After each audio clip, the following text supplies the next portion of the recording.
Izvolite, ako vi imate neko pitanje. Izvolite. Dobar dan. Htela sam da čujem vaš komentar na zabranu ćiriličnih carki u Vukovaru. Pa to je jedan očekivani potez ustaške vlasti, iako Hrvati glume da se po tom pitanju razlikuju centralna vlast iz Zagreba i lokalna vlast u Vukovaru, među njima nema zapravo nikakvih nedoumica, sukoba i nerazumevanja. Svi nivoji vlasti u Hrvatskoj vode isključivo antisrpsku politiku.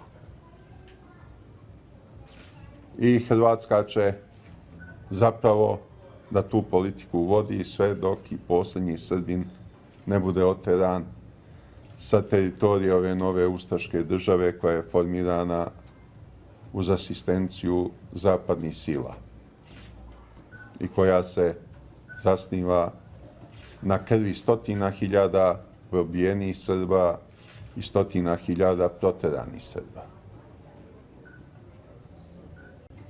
Koliko je taj ustašluk jak u Hrvatskoj, govori vam i ovaj slučaj prekida televizijske emisije u kojoj je gostovao Pupovac, jedan od navodnih predvodnika Srba koji žive u granicama ove ustaške Hrvatske države, koji je važio za čoveka režima otkad se pojavio na političkoj sceni. Uvek je bio blizak bilo kom režimu u Hrvatskoj. Od Tuđmana pa nadalje.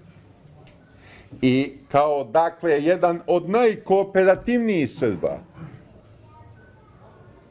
kompromisima najsklonijih Srba, doživeo je na kraju ovo da mu prekinu emisiju, jer je napravio poređenje po pitanju zabrane ćirilice, upitavši kako bi javnost reagovala da je nekome palo na pamet da zabrani latinicu 1946. godine na području Jasenovca, Gline ili Jadovnog ili nekih drugih masovnih stratišta na području Hrvatske federalne jedinice, koja je formirana uz asistenciju zapadnih sila i koja se zasniva na krvi stotina hiljada probijenih Srba i stotina hiljada proteranih Srba.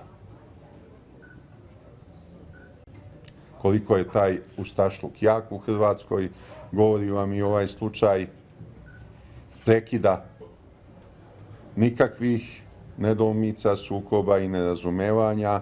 Svi nivoji vlasti u Hrvatskoj vode isključivo antisrpsku politiku.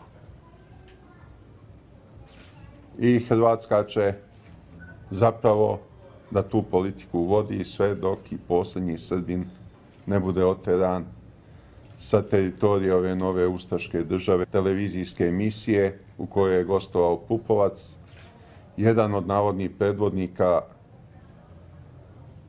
Srba koji žive u granicama ove ustaške Hrvatske države, koji je važio za čoveka režima otkad se pojavio na političkoj sceni. Uvek je bio blizak bilo kom režimu u Hrvatskoj. Od Tuđmana pa nadalje. Izvolite, ako vi imate neko pitanje. Izvolite. Dobar dan.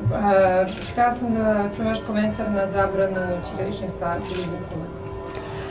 Pa to je jedan očekivani potez ustaške vlasti, iako Hrvati glume da se po tom pitanju razlikuju centralna vlast iz Zagreba i lokalna vlast u Vukovaru, među njima nema zapravo. I kao, dakle, jedan od najkooperativnijih Srba,